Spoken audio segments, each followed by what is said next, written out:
যদি আপনার কাছে এটিএম কার্ড থেকে থাকে তাহলে ভিডিওটিকে মোটেও অবহেলা না করে শেষ পর্যন্ত দেখতে থাকুন, কারণ এবারে এমন কিছু পরিবর্তন আসতে চলেছে যার ফলে যদি আপনার কাছে এটিএম থেকে থাকে আর আপনি যদি না জেনে থাকেন তাহলে আগামী দিনে সমস্যা বা ঘোর বিপদে আপনি পড়তে পারেন। তাই অতি স্বল্পক্ষণের ভিডিও মোটেও স্কিপ না করে শেষ পর্যন্ত দেখতে থাকুন। আলোচনা শুরু করার পূর্বে আপনাদের কাছে একটা রিকোয়েস্ট, ভিডিওটিকে অতি অবশ্যই একটা লাইক করবেন এবং জনস্বার্থে শেয়ার করবেন। চলুন দেখে নেওয়া যাক বিস্তারিত। আমরা মূলত ব্যাংকের লম্বা লাইন বা অযথা সময় যাতে ব্যয় না হয় তাই বেশিরভাগ মানুষই এটিএম কার্ড ব্যবহার করে প্রয়োজন মতো টাকা তুলে থাকি। আর এবার এই টাকা তোলার নিয়মে আসছে বড় পরিবর্তন, যার ফলে অনেকটাই সমস্যায় পড়তে পারে গ্রাহকরা। হ্যাঁ, যদি আপনার কাছে এটিএম থেকে থাকে, চাই সেটি যে কোনো ব্যাংকেরই হোক না কেন, তবে এবার রিজার্ভ ব্যাংকের তরফ থেকে একটা বড় ঘোষণা করা হয়েছে যার ফলে ব্যাপক পরিমাণে প্রভাব পড়তে চলেছে সাধারণ জনজীবনে। এখন থেকে এটিএম এর টাকা তোলা এবং ব্যালেন্স চেক করার একটু ব্যয়বহুল হতে চলেছে। আসলে ভারতীয় রিজার্ভ ব্যাংক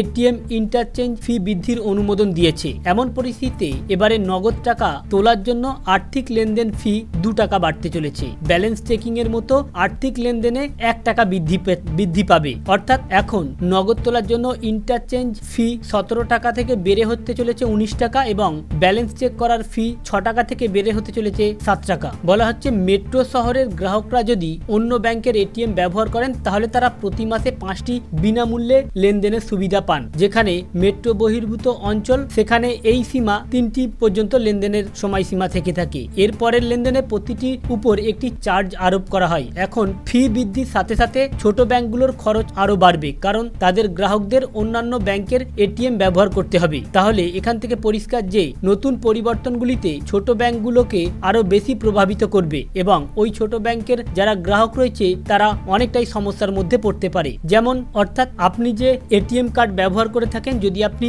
মেট্রো শহরে বসবাস করেন যেখানে আপনি 5টি পর্যন্ত বিনামূল্যে পাবেন, আর 5টার পরে লেনদেন করতে গেলে আপনার থেকে আরো আগের তুলনায় চার্জ বাড়তে চলেছে বা এক্সট্রা চার্জ কাটা হবে। আর ছোট শহর হলে 3টের বেশি বা গ্রাম অঞ্চলের মানুষরা যেখানে 3টি ফ্রিতে সুবিধা পান, 3টির পরে এবার থেকে তুলতে গেলে তাদের আরো বেশি পরিমাণে টাকা কাটা হবে। এর ফলে সেই ঘুরে ফিরে সমস্যায় পড়তে চলেছে গ্রাহকরা। তাই যদি আপনি এবার থেকে এটিএম ব্যবহার করে থাকেন তাহলে সেই আপনাকে টাকা বাঁচাতে আগামী দিনের মতো আবারও ঘুরে ফিরে যেতে হতে পারে এটিএম এ। দিনের পর দিন যে পরিমাণ চার্জ বাড়ছে তাতে কিন্তু ওই দিকেই লক্ষ্য দিচ্ছে। তো ফ্রেন্ডস, এই ছিল মূলত এটিএম নিয়ে একটি বিশেষ আপডেট। আমাদের উদ্দেশ্য ছিল যারা মূলত এটিএম থেকে টাকা তোলেন যাতে আগামী দিনে তারা সাবধান হয়ে যায়, এই চার্জ বা ফি যাতে তাদের এক্সট্রা টাকা না চলে যায় এটি জানানো আমাদের উদ্দেশ্য ছিল। কেবলমাত্র এই আপডেটটি আপনাদের সামনে উপস্থাপন করা যাতে আপনাদের জানতে সুবিধা হয়ে থাকে। ভালো লেগে থাকলে ভিডিওটিকে অবশ্যই একটি লাইক করে শেয়ার করবেন। Thank you friends, thank you for watching.